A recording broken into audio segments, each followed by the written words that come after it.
What if retirement doesn't feel the way you imagined it would? I mean, sure, there's all those cliche perks. Every day feels like Saturday. No more alarm clocks, no commuting. And yeah, those are real and amazing. But after a full year of being retired, I've discovered some surprising upsides and a few challenges I don't think enough people talk about. So today I want to share the unexpected realities that showed up in my first year of retirement. Let's start with one of the first surprises.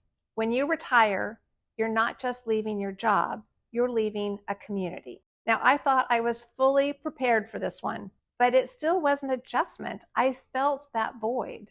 Suddenly, the people who used to ask you about your weekend, your latest vacation plans, or how your dog's surgery went, they stop asking. Not because they don't care, but because you're simply not there anymore. You're not in their daily orbit. Now, I'm lucky. I have built a great social circle of ladies that I can talk to every day. Here's something else I didn't expect to hit me the way it did. When you retire, you become your own boss. And while that might sound exciting, it comes with a twist. There's no built in structure, no external goals, no one handing you a checklist. Now, I've never needed a strict routine to stay motivated. That's just not me. For me, it's always been about making progress and a sense of accomplishment, hitting a goal, checking something off that actually matters. And in retirement, that drive doesn't just magically disappear. But without the daily wins that used to come from work, you've got to create new ones.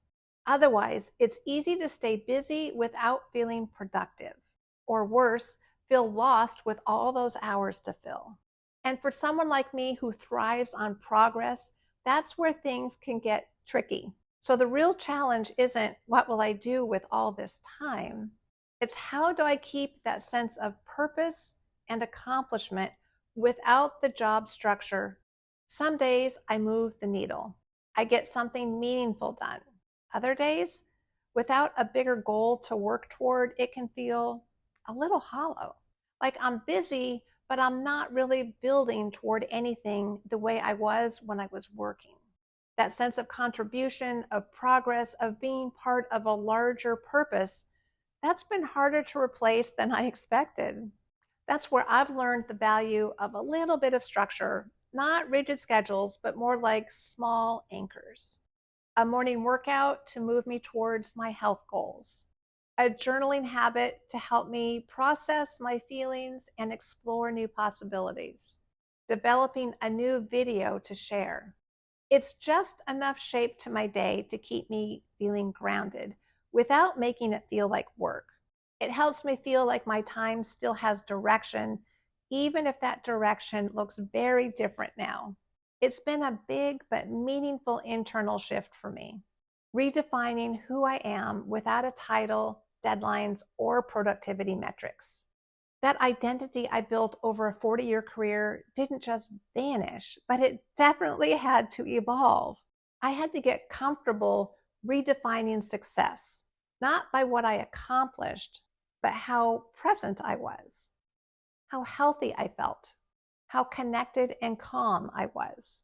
It's been a slow emotional detox from the hustle culture that has been so ingrained in me. That doing less makes me less valuable, that progress always has to be measurable. Honestly, that part has taken work. It's been a big part of me for a long time, but it's been well worth the effort. The new feeling of peace and contentment has been such a welcome change for me. But one thing I wasn't expecting to feel this good about, my health. When I was working full time, exercise often got pushed to the back burner, the bottom of the list. I was always squeezing it in or skipping it altogether. Now, I can actually prioritize moving my body. I can go on long walks whenever I want, do daily group exercise classes at the gym, go on long bike rides and trail hikes, rest without guilt. I'm not just fitting it in, I'm actually building my days around it now. And that's made such a huge difference. not just physically, but mentally. I feel stronger, calmer, and more in tune with what my body needs. But here's where things get good, and I mean really good. If I had to name the single greatest thing about this first year of retirement, hands down, it's this: the stress is gone. I can't emphasize this enough. That constant low level tension of always needing to be somewhere, do something, answer someone, it's just gone. I don't miss the deadlines, the performance reviews, the commutes, or the meetings that should have been emails. And the difference I feel in my body, my mind, even my sleep, it's actually kind of wild. Less stress plus more movement equals better sleep, better moods, and a better me. That's a change I didn't fully anticipate, but it's been one of the biggest gifts of this new chapter. And another unexpected upside: letting go of my house. That decision wasn't easy, but it freed up more than just cash. It freed up mental space. I realized I don't need as much as I thought. I don't need to keep things just because I used to. Letting go made space for creativity, for freedom, for a lifestyle that actually fits who I am right now.